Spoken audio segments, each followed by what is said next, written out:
Eu convido os irmãos a abrirem suas Bíblias em Provérbios, capítulo 27. Provérbios,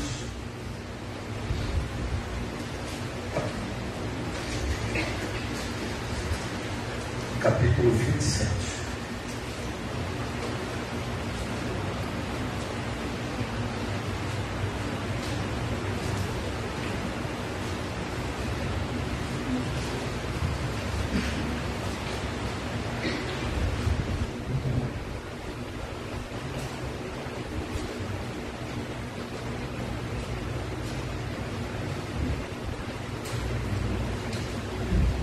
Versículo 6, a palavra de Deus diz assim: quem fere por amor mostra lealdade, mas o inimigo multiplica beijos. Aqui, vou pedir para projetar. Usamos geralmente aqui a NVI, mas a ARA, para mim, ela destaca ainda melhor essa tradução. Leais são as feridas feitas pelo que ama, porém os beijos de quem odeia são enganosos. Eu quero compartilhar com vocês a parte A do versículo 6 desse capítulo. Leais são as feridas feitas pelo que ama. Vamos orar. Pai, essa noite eu te peço que a tua misericórdia me alcance e me capacite a ser microfone na boca do teu Santo Espírito, e que realmente isso aconteça.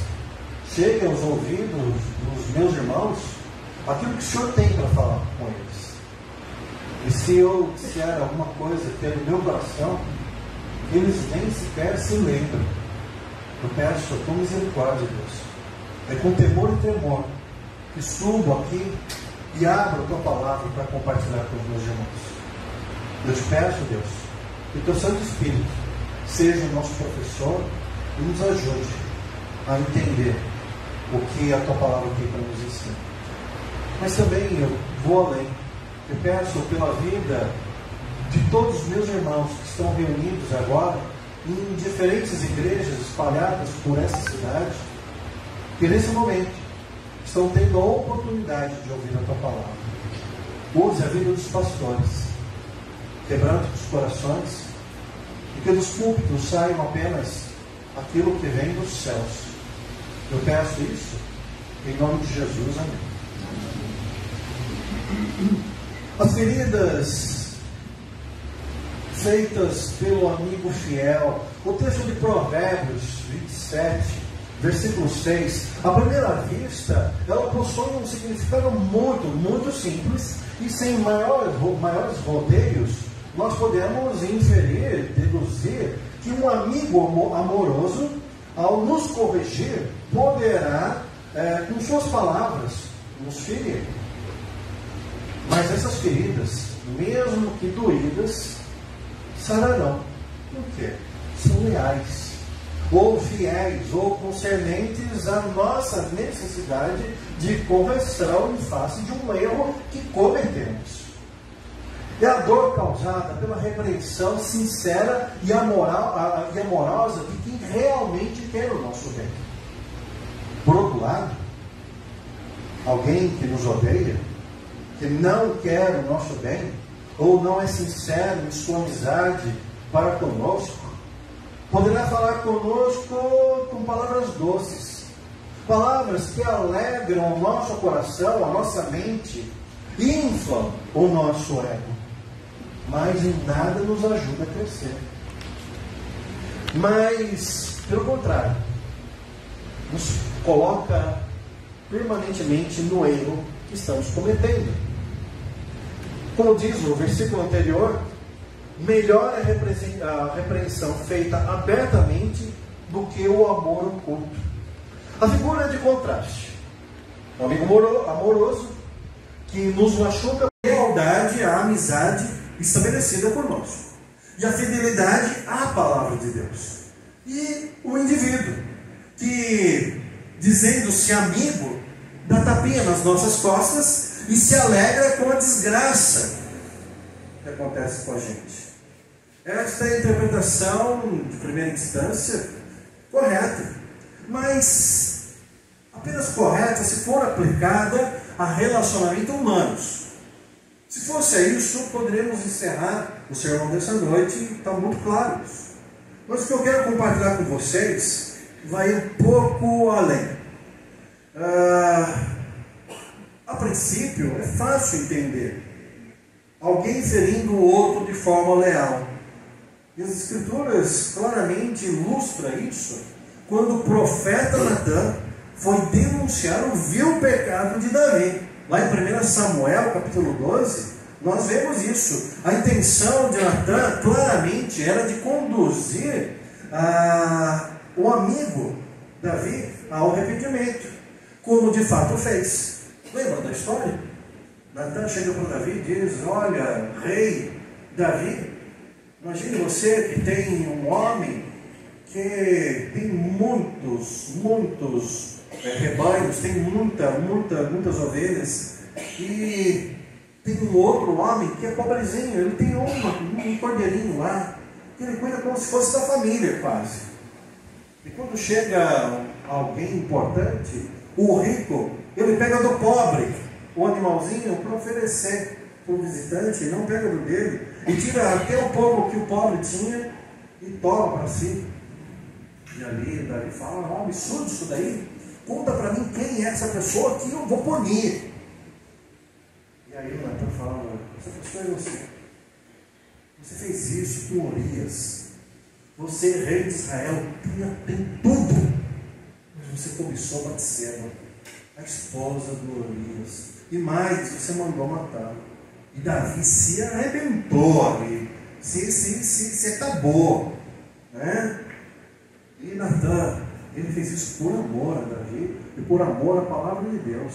Tanto é que não é sem sentido que Davi, no Salmo 141, afirma que a ferida feita pelo justo lhe é graça, a qual é aceita de bom grado e traz refrigério. Lá no Salmo 141, 5, diz assim: fira-me o justo com amor leal e me repreenda, mas não perfume em minha cabeça o óleo do ímpio, pois a minha oração é contra as práticas dos malfeitores. Entretanto, é possível que alguém, lendo esse texto de Provérbios, se imagine no direito de repreender às vezes, ou todas as vezes, de forma dura e carnal, a todos os seus amigos, pelo simples fato de serem seus amigos, o que seria lamentável. Certamente que a palavra de Deus nos encoraja a exortar o pecador em seu caminho mau e corrigi-lo com brandura. Gálatas 6:1 diz o quê? Irmãos, se alguém for surpreendido em alguma falta, vós que sois espirituais, corrigi-o com espírito de brandura, e guarda-te para que não sejas também tentado. Não fazer, não exortar, é ser omisso, é ser cúmplice das obras das trevas. A ênfase da correção está em fazê-lo de que maneira? Com brandura, com sincero e ardente desejo que o irmão seja restaurado à comunhão com Deus. Não é a pessoa está em pecado, então você vem e aponta todos os dedos na cara dessa pessoa e diz quão horrível é essa pessoa. Pelo contrário, com amor, você se aproxima e tenta trazer ela à restauração da vida dela com Deus. No entanto, isso horizontalmente. Quando aplicamos verticalmente, e é o que eu quero trazer para vocês essa noite, quando interpretamos à luz do relacionamento bíblico homem-Deus, novos significados surgem.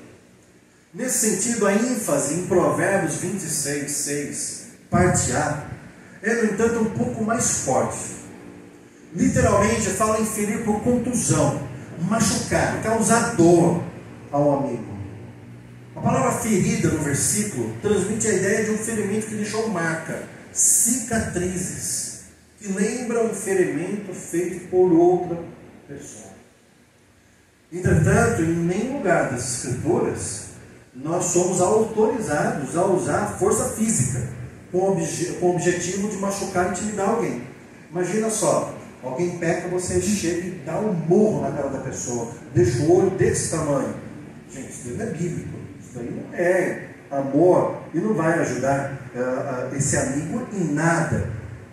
Pelo contrário, nós vemos que nós devemos ser brandos. Mas o texto, ele deixa claro para nós, que aquele que ama fere, e é uma ferida que marca profundamente, e é uma marca indelével. Por isso, nesse sentido mais profundo, não é o homem que fere, e sim o próprio Deus. Especialmente pelo fato que essas feridas reais só podem ser feitas pelo aquele que ama plenamente. Não são poucas as passagens onde a Escritura fala sobre o amor de Deus pelo homem. E para não deixar dúvidas quanto a essa questão de que o Senhor Deus é o que fere de forma leal para o nosso bem, as Escrituras também afirmam o quê? Jó 5. Como é feliz o homem a quem Deus corrige. Portanto, não despreze a disciplina do Todo-Poderoso, pois ele fere, mas trata do ferido. Ele machuca, mas suas mãos também curam. Mesmo Davi, impressionante e muito tocante, Salmo 51, onde ele confessa o seu pecado, ele se mostra arrependido dos seus erros, compartilha a crença de que o Senhor Deus é quem faz a ferida. Foi o Senhor Deus que esmagou os seus ossos. E também foi o Senhor Deus que o restaurou. Salmo 51, versículo 8 diz assim: faze-me ouvir de novo júbilo e alegria, e os ossos que esmagaste exultarão. Portanto, podemos seguramente concluir que quem faz a ferida não é o servo, não é o homem, e sim o Senhor. Não é o amigo de longa data, mas aquele que um dia chamou seus discípulos de amigo. Outra verdade que nós temos que ter em mente é que ao analisarmos Provérbios 27, 6, é com respeito à natureza dessa ferida. Ainda que Deus possa ferir um homem com chagas, a ideia central desse versículo diz respeito a feridas muito mais profundas, mas muito mais profundas. São as feridas da alma. O salmista, ele se refere lá no Salmo 109 da seguinte maneira: mas tu, Senhor Deus, age por mim por amor do teu nome, livra-me, porque é grande a tua misericórdia, porque eu estou aflito e necessitado, e dentro de mim sinto ferido o coração.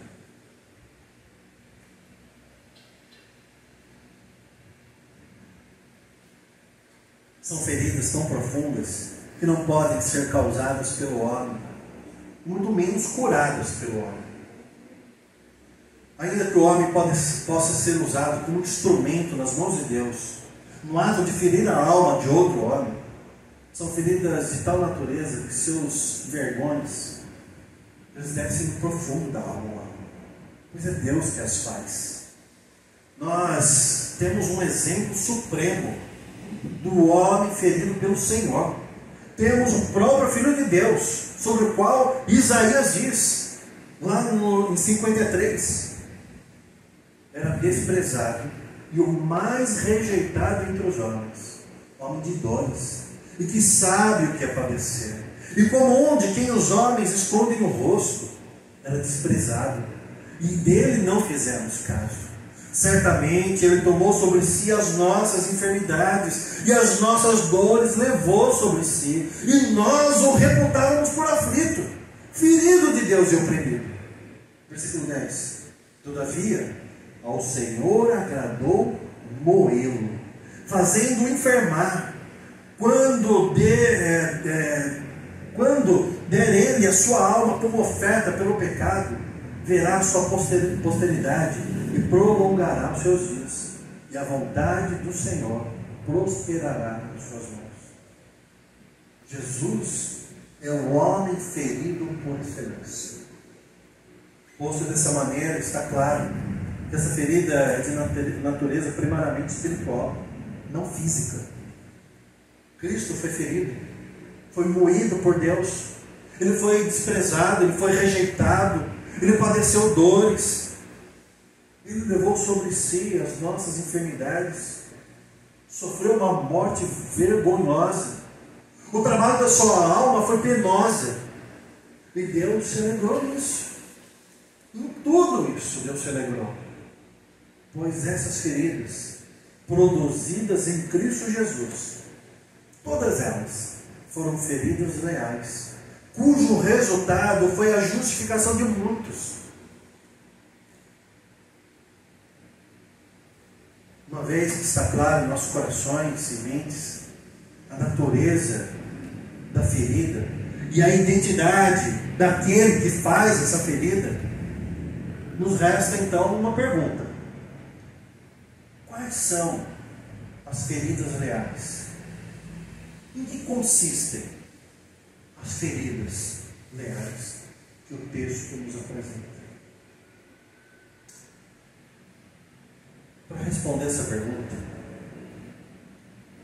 eu gostaria de citar um cristão incrível, morreu já, está no Senhor, mas ele escreveu um comentário falando de uma outra pessoa que viveu 600 anos antes dele, A.W. Tozer.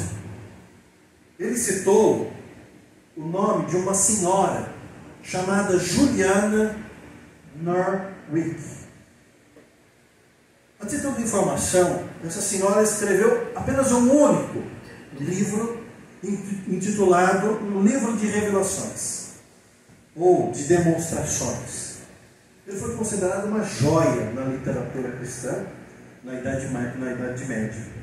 Nesse pequeno livro, a senhora Juliana, ela faz uma interessante, pungente oração, a qual foi respondida por Deus, e que tem estreita relação com a pergunta a ser respondida. Olha só a oração que ela fez. Ó Deus, dá-me, por favor, 3 feridas. A ferida da contrição, a ferida da compaixão e a ferida da aspiração por Deus. E ela termina a oração dizendo: isto peço sem condição. Essa senhora viveu antes da Reforma Protestante, lá na Inglaterra. E a sua oração, ela tinha um único objetivo, que era glorificar a Deus. Ela não barganhou com Deus. Percebam nessa oração. Ela não barganhou com o Senhor. Ela não exigiu nada de Deus. Ela não impôs condições a Deus. Queria ser ferida por Deus, sem obter nada em troca, a não ser a glória para Deus.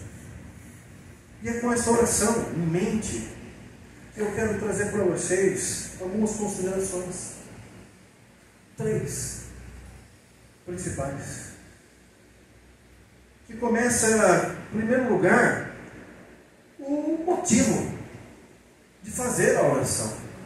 O porquê de ser ferido.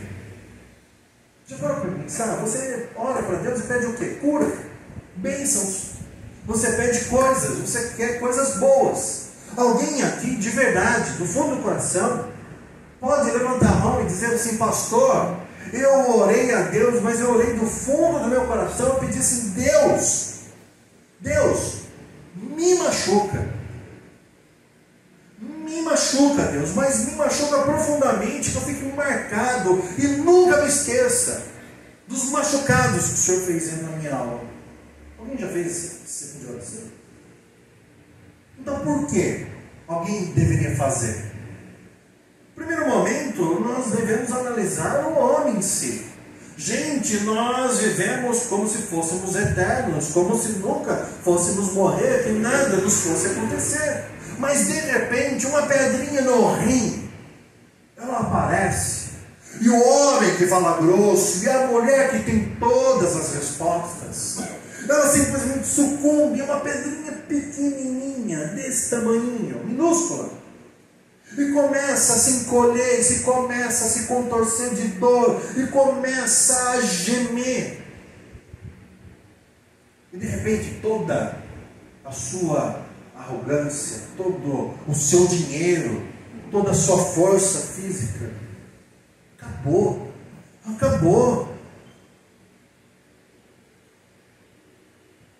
Um crente não é altivo, um crente não é arrogante, um crente verdadeiro não anda de nariz empinado e não fala para as pessoas, sabe com quem você está falando? Um crente verdadeiro, por mais forte, por mais musculoso, por mais poderoso que for, ele não pega as pessoas e diz: eu te pego pelo colarinho e te mostro uma lição.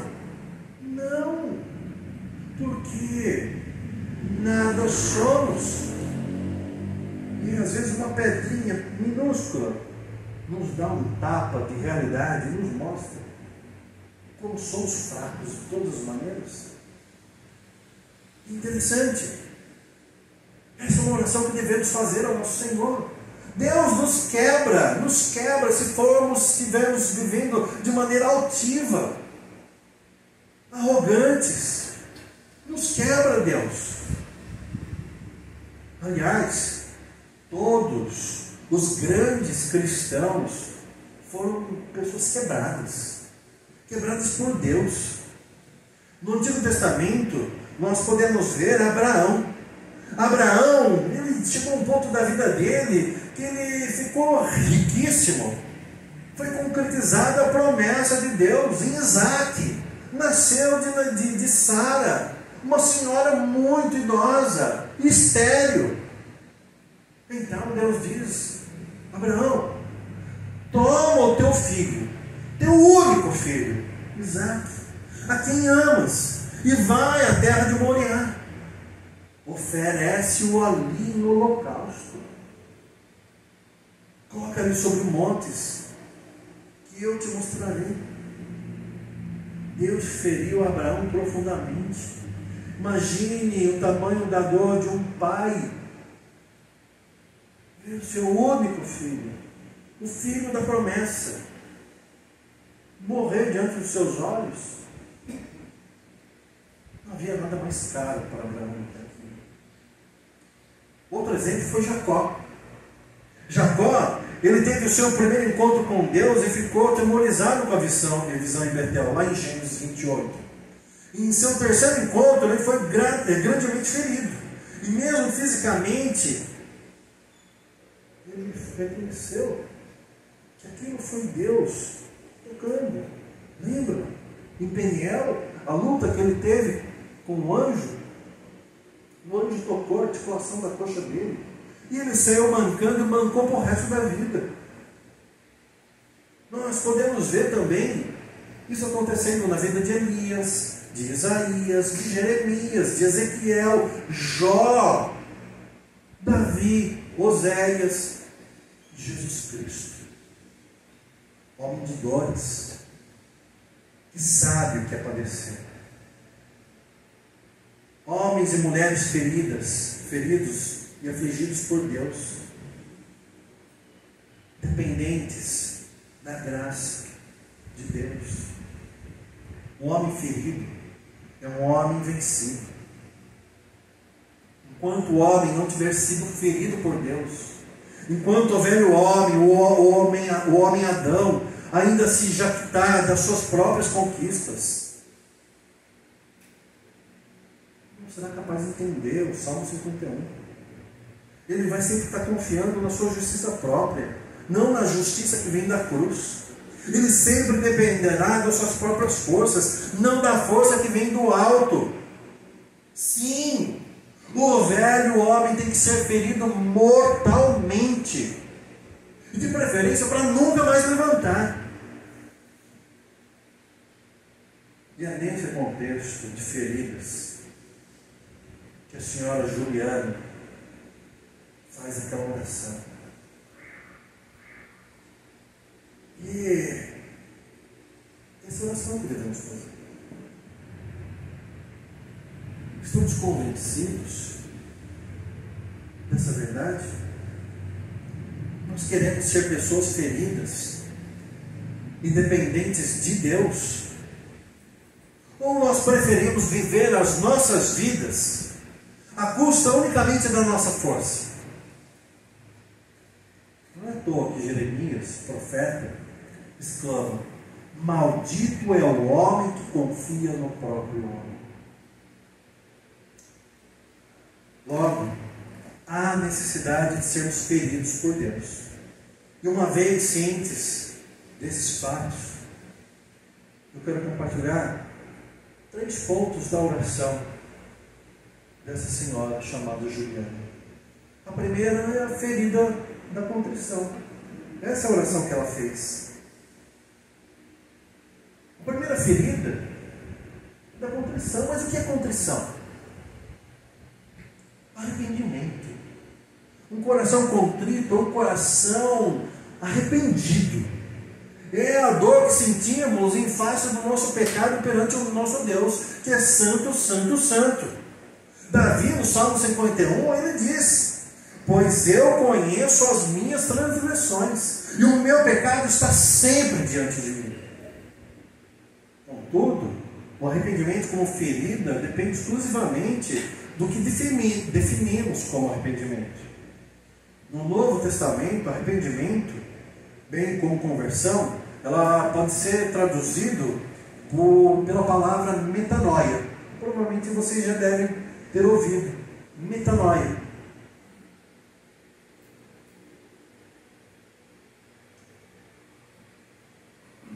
O que significa essa palavra? Mudança de mente, de pensamento. Teologicamente está perfeito. Metanoia. Contrição, mudança de mentalidade, de pensamento. Mas, por outro lado, nós devemos entender que corremos o risco de achar que o arrependimento simplesmente é algo dentro da esfera mental. Não é. Pequei, puxa, pequei, errei. Errei, não errarei mais. Problema resolvido. Não, não. Nós devemos ter contrição de coração. O arrependimento verdadeiro, ele acontece quando nós sentimos no fundo do nosso coração a ferida profunda que nos mostra realmente que aquilo foi terrível. Então a mudança da mente ocorre. Quem não sente o peso dos seus pecados, uma pessoa que não tem compreensão da gravidade do que cometeu. Enquanto os nossos pecados não entristecerem a ponto de ser uma ferida aberta no coração, a simples mudança de mente não produzirá benefícios duradouros para a alma do adorador. Não tem como. Colossenses 2, o apóstolo Paulo afirma que os nossos pecados eles foram cravados na cruz de Cristo. E lá em Gálatas 2,19, ele vai afirmar o quê? Assim eu afirmo que se não tivermos a sensação de que nós mesmos, olha só, a sensação de que nós mesmos crucificamos a Cristo Jesus, a ponto de ser uma dor permanente em nossos corações, uma ferida mortal, nosso arrependimento não nos terá feito nenhum bem. Salmo 51, Davi diz assim: crie em mim um coração puro. Ele suplica desesperadamente: crie em mim um coração puro.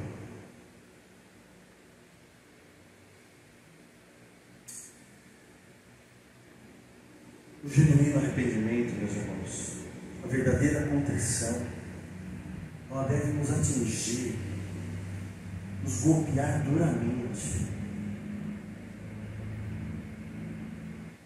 Antes do Senhor volver os seus olhos para nós. Pessoas que apressadamente se arrependem. Escutem o que eu vou falar. Pessoas que apressadamente se arrependem sem sentirem toda a dor do coração contrito, dificilmente compreenderão a extensão do pecado de suas vidas. Dificilmente.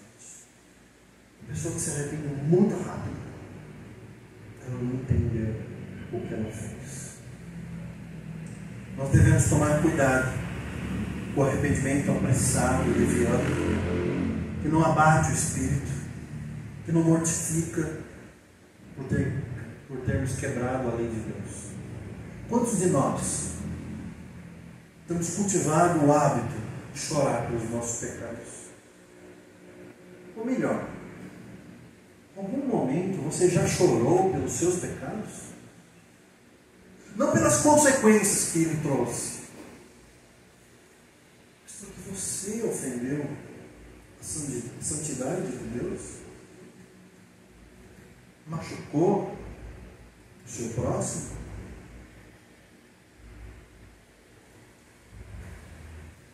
O pecado tem sido uma ferida aberta no seu coração.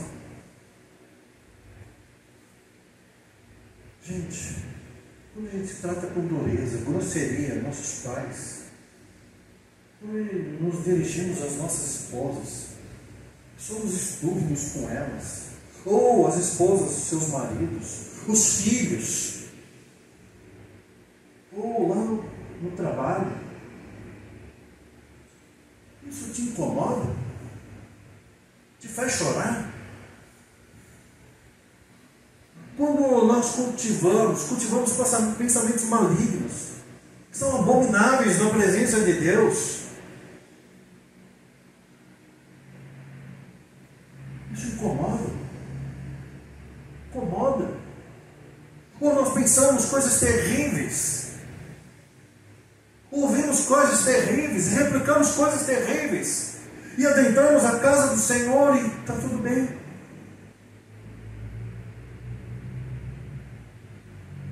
Quando nós negligenciamos a leitura da palavra de Deus, quando não participamos dos cultos ao Senhor, quando nós trocamos a casa de Deus por outros programas que não edificam nossa alma, a gente tem pelo menos a consciência de quão loucos nós estamos agindo.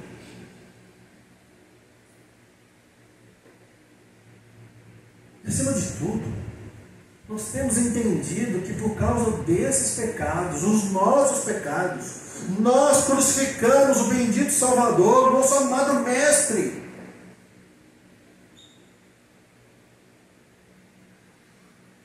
Isso foi por você, por mim, pelos nossos pecados, que Ele morreu naquela cruz maldita. Se a resposta for não, para a maioria dessas perguntas, então a contrição é uma ferida que eu peço a Deus que aconteça na sua vida. Eu não quero o seu mal, mas eu peço agora: Deus, machuque a cada um aqui, e seja uma dor tão grande, que não passe desapercebida. E seja uma ferida tão profunda que nenhum de vocês se esqueçam. 2. A primeira ferida é da contrição, arrependimento. A segunda ferida é da compaixão. Por compaixão entende-se o quê? Uma forte identificação pessoal, emocional, com a dor e o sofrimento de alguém próximo da gente. O homem ferido, com a compaixão, sofre juntamente com a pessoa. A dor do irmão se torna sua. Fere ao ferido que sofre. O máximo exemplo de alguém ferido pela compaixão, novamente, eu cito a vocês, foi o Senhor Jesus. Nele encarnou. E não somente se identificou corporalmente com a humanidade, como se identificou completamente em todos os níveis. Em todos os níveis. Ele nasceu sentiu dor, chorou, comeu, sentiu fome, cansaço, alegria. Ele foi ferido, ele foi zombado, sofreu a morte como todo ser humano. E ele sofreu tudo isso. Por quê? Para conquistar-nos para o Pai, para nos resgatar, para nos trazer salvação. Sua paixão pelos homens o levou a ser ferido, não apenas no corpo. Não guardem na mente de vocês uma imagem do Cristo açoitado pelos soldados romanos, ou muito menos as feridas nas suas mãos e nos seus pés. Não guardem somente essa imagem. Ele não foi somente ferido no corpo, não. Ele sofreu na sua alma. Foi na cruz do Calvário. Ele olhou para o céu e disse: Eloi, Eloi, lama sabachthani. Deus meu, por que me desamparaste? E ele se encontrou nessa situação, por quê? Por minha culpa, por sua culpa, por amor a mim e a você. A palavra afirma que somos corpo de Cristo nessa terra. Nós somos corpo de Cristo. Nós, igreja, somos corpo de Cristo. Mas se a igreja não for ferida pela compaixão, se nós não formos tocados por Deus, machucados por Deus, ao ponto de a compaixão estar arraigada em nós, como nós teremos autoridade para pregar do amor de Cristo aos homens?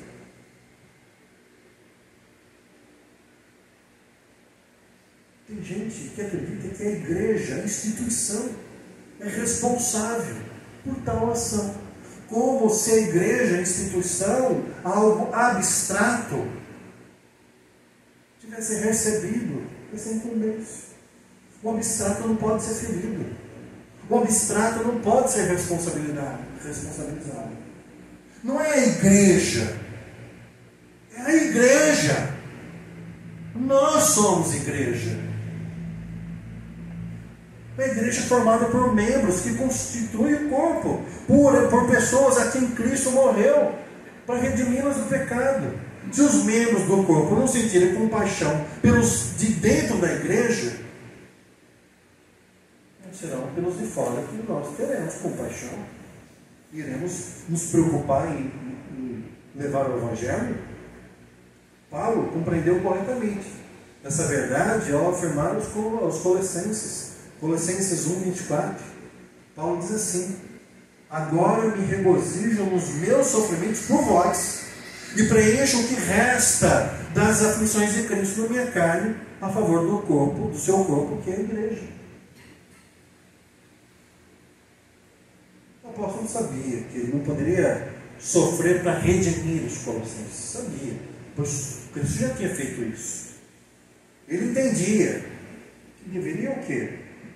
Completar as aflições de Cristo em favor da igreja espalhada em Colossos.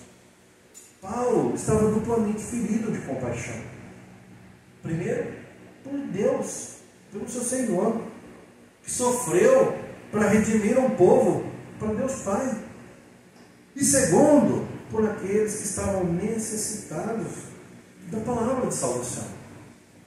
O homem ferido pela compaixão não busca seu próprio conforto, mas ele busca confortar aquele que está sentindo dor.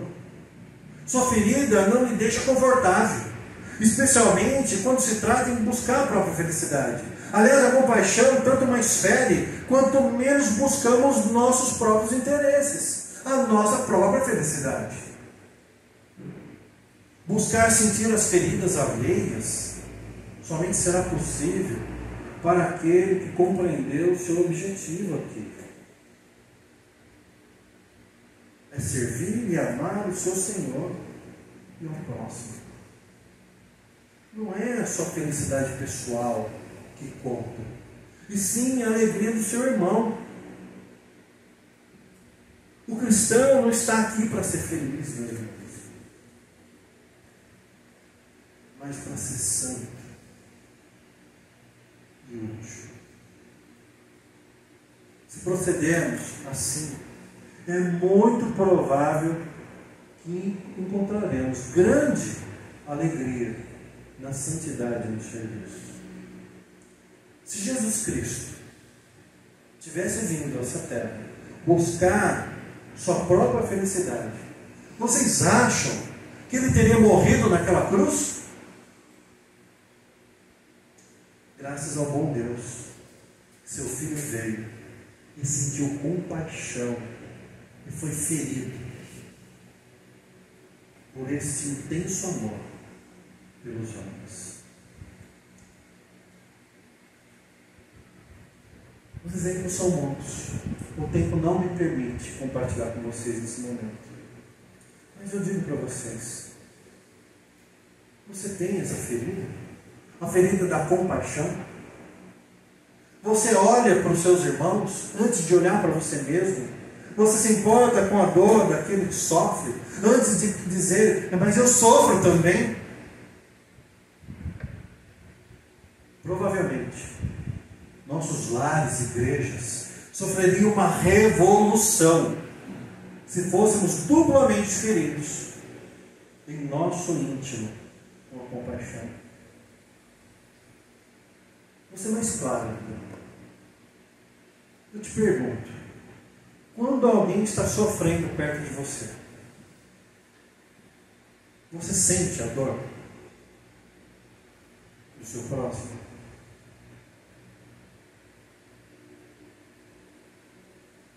O sofrimento alheio deixa você triste ou você indiferente, ou deixa você cheio de empatia. Quando você percebe as limitações das outras pessoas, você zomba delas? Você se identifica e percebe-se também como alguém cheio de limitações?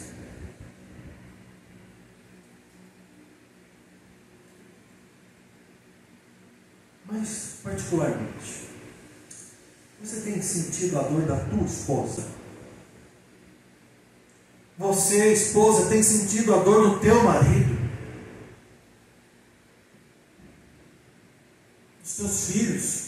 Dos teus pais? Dos teus irmãos? Você tem percebido a necessidade da tua igreja? Fere o seu coração saber que existem necessidades, existem dores. Você não se incomoda, está preocupado com a sua felicidade. Eu afirmo para vocês, enquanto a compaixão pelo próximo não for uma ferida ardente em nossos corações, nossa igreja será como uma sepultura, bonita por fora, mas cheia de morte por dentro.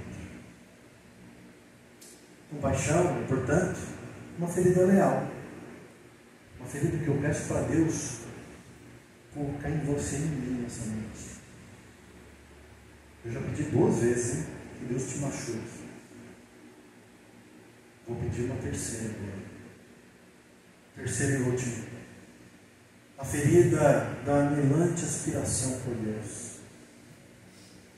Baseado na oração da senhora Juliana, nós devemos aspirar por essa ferida.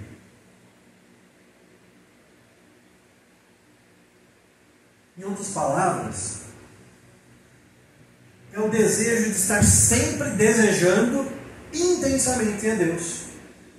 Quando nos voltamos para a oração daquela senhora, nós aprendemos que um dos seus pedidos era que sua aspiração por Deus fosse de tal ordem que viesse a se tornar uma dor em seu coração.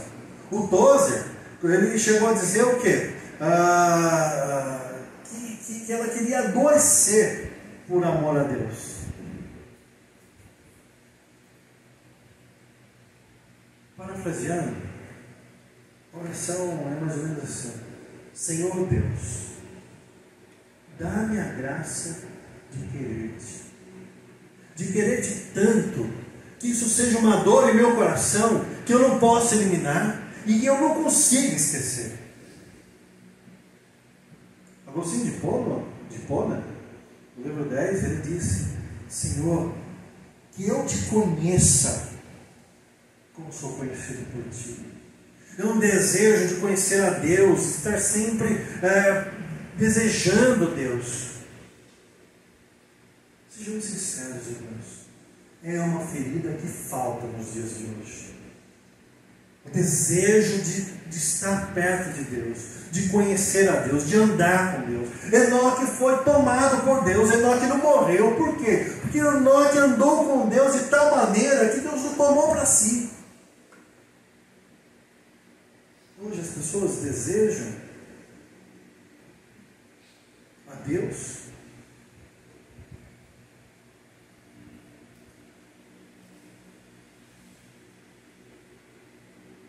para muitos, o aceitar a Cristo, e aqui, entenda-se, responder um convite feito pelo palestrante, no qual o ato público de levantar a mão ou vir à frente à igreja é o ponto máximo, é o clímax da carreira cristã para muita gente.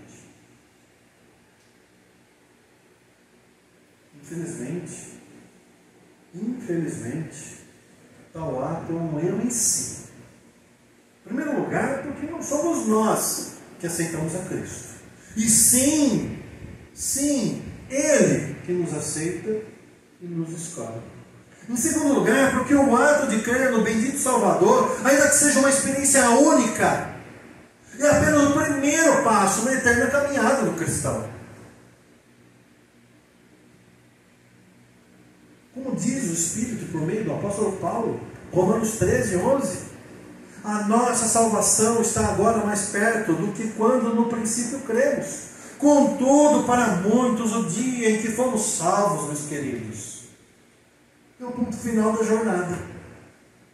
Muitas pessoas vão para as igrejas, e ali o palestrante, o pastor, quem está lá na frente, diz: olha, quem quer aceitar Jesus? Levanta a mão, ou vem aqui à frente. A pessoa levanta a mão, e a pessoa vai à frente, e é emocionante. E aí depois ela é abraçada, e as pessoas da igreja dizem: olha, seja bem-vinda, que coisa maravilhosa, agora o teu nome foi escrito no livro da vida, agora você é salvo, e agora você é de Deus. Ponto final.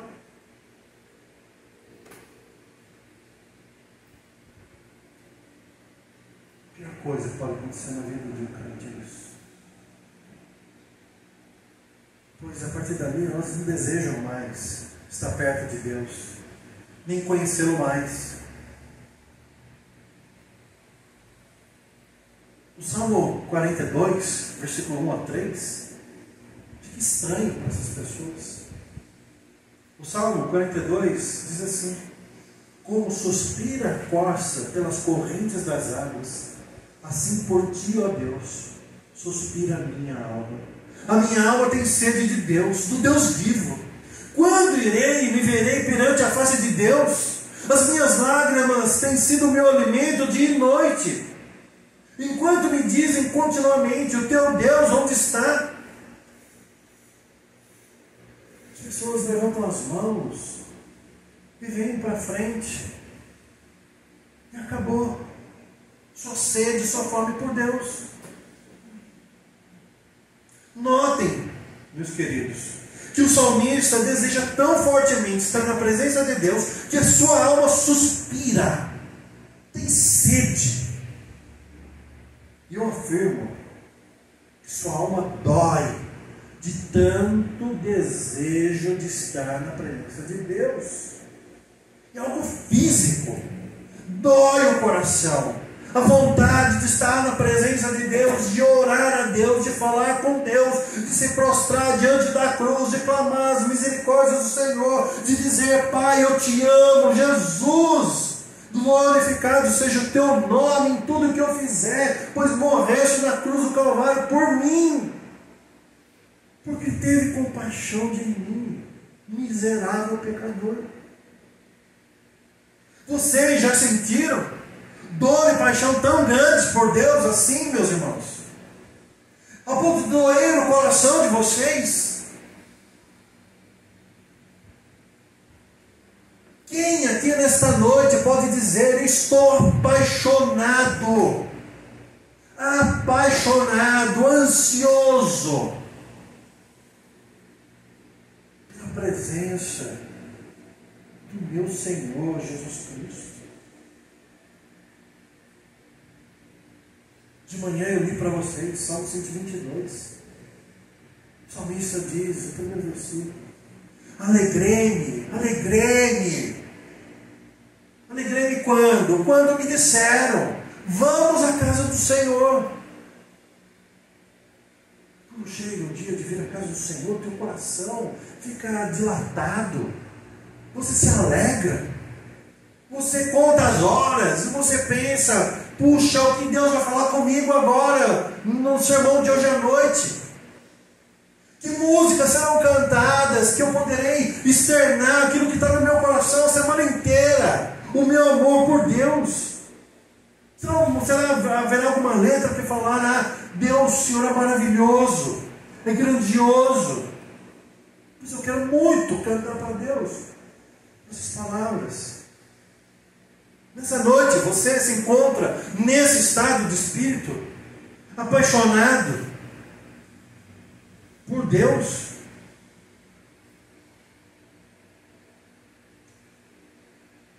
Esse desejo intenso pela presença de Deus, nós vemos no Antigo Testamento, lá em Êxodo 33, quando no monte rogou ao Senhor que achasse graça diante dos seus olhos.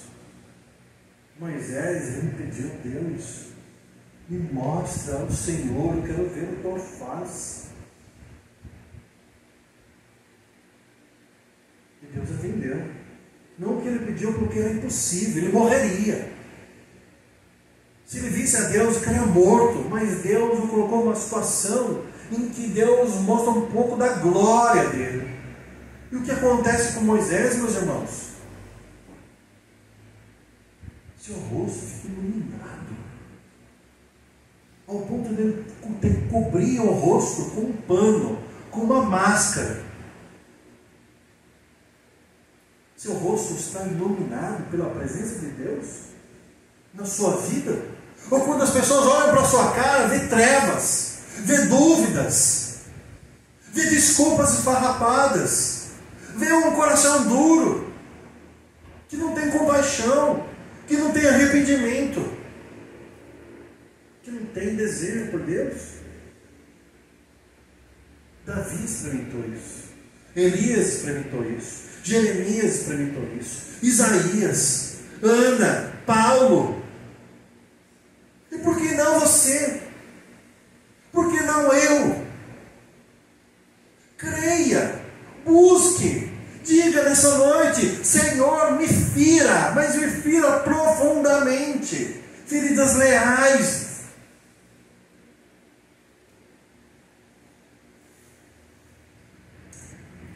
Quando nós fomos feridos por Deus dessa maneira, então nós também seremos feridos pela percepção esmagadora dos nossos pecados, pela dor da aflição dos nossos irmãos.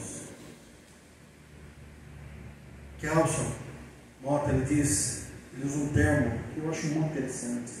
Ele diz: os santos de plástico de nossa geração não querem ser feridos. Os santos de plástico de nossa geração, eles não querem ser feridos. Para eles, Jesus já sofreu toda a dor, para que eles possam gozar do quê? De felicidade aqui nessa terra. Eles se recusam a sofrer. São crentes que se recusam a morrer para esse mundo. Eles querem show. Eles querem o gospel. Eles não querem a cruz, eles não querem o Salvador. Eles buscam por uma segurança financeira. tesouros dessa terra, não tesouros de Cristo. Eu pergunto ao teu coração e apelo à tua alma: você tem ansiado por Deus? Ele é o seu maior tesouro? Ele é teu bem maior? Você tem desejado ardentemente estar na presença de Deus? Você se incomoda quando não está próximo de Deus? O hino mais perto que ele está reverbera no seu coração. Conhece esse hino? Ou é mais um hino qualquer? Qual é a razão, meus irmãos, do desânimo espiritual na igreja? Qual é a razão? A resposta é simples.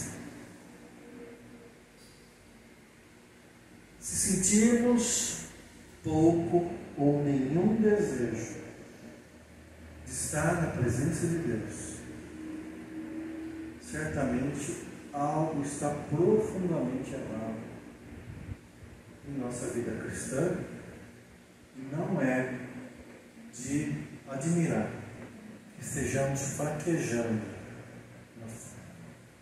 Não é. Também não é de admirar que um avivamento não aconteça no meio do povo de Deus. Deus só se revela para aquele que o busca de todo o coração. Buscar-lhe-eis,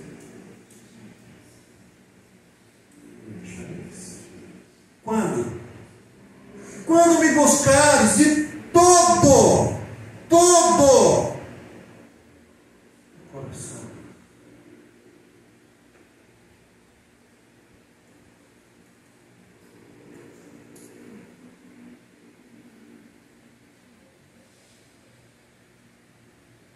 Quando essa ferida se instala no nosso coração, essa ferida de desejar Deus se instala no nosso coração, a nossa realidade muda.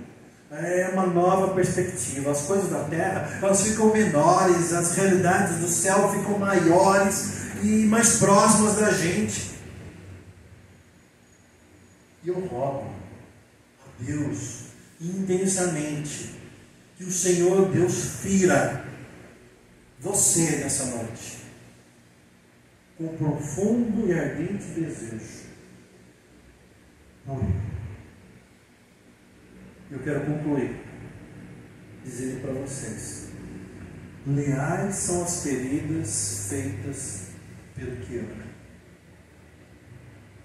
Deus tem nos amado a ponto de dar seu único filho para morrer no nosso lugar. Sendo assim, tenhamos nós ousadia e coragem para orar como aquela senhora, a Juliana, e pedir que Deus nos fira com 3 feridas leais. Nas palavras de Tozer, diz assim: Pai, tenho sido um cristão irresponsável e infantil. Coração de Tozer. Mais interessado em ser feliz que em ser santo. Ó Deus, dá-me 3 feridas. Fere-me com o senso de minha pecaminosidade. Fere-me com compaixão pelo mundo e fere-me com amor a Ti, que me mantenha sempre buscando, sempre sondando, sempre procurando e sempre achando.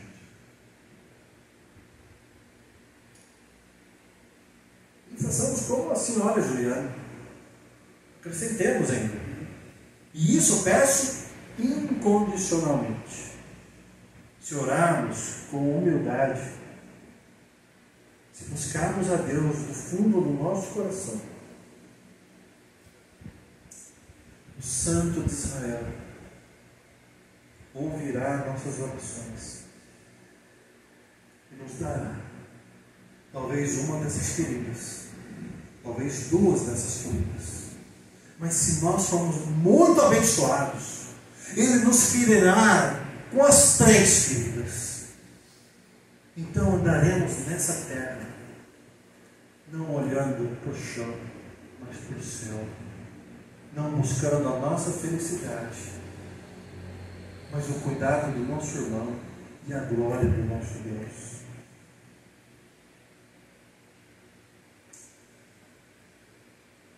Eu peço a Deus que você faça essa oração e Deus te responda.